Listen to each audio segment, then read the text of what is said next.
İdarə olunan aviabombaların atılması kəskin azalıb.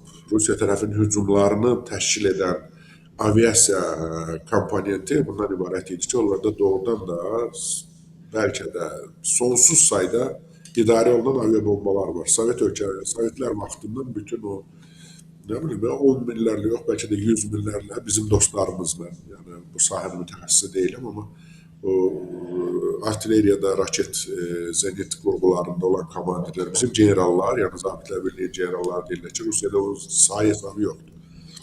O qədər çox istehsal olunub zamanında, çünki istehsal da belə deyək asandır.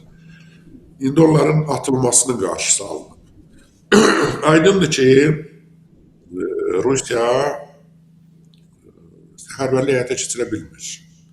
Və bununla bağlı göstərişlər verilir. Göstərişlər nədən ibarətdir? Məsələn, direktivalar var. Təhlükəsizlik Şurası Rusiyadan danışırıq biz. Universitetlərə və kolleclərə tapşırır ki, yəni o tələbələrdən 2% göndərilməlidir orduya. Yəni təkrar imtahan vermək olmaz, filan müəyyən şərtlər təklif edilirlər, 1 milyon rubl tələbələrə pul təklif edilir və s. və s.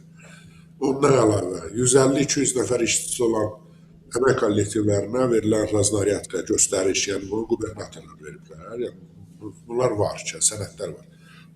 Məsələn, Riyazan vilayətində. Gedib internetdə tapmaq da var. Əgər kollektivin yaxud firmanın 150 nəfər əməkdaşı varsa, ondan 2 nəfər müharibə etməlidir. Əks halda firma üçün, kollektiv üçün müəyyən problemlər yaradılır.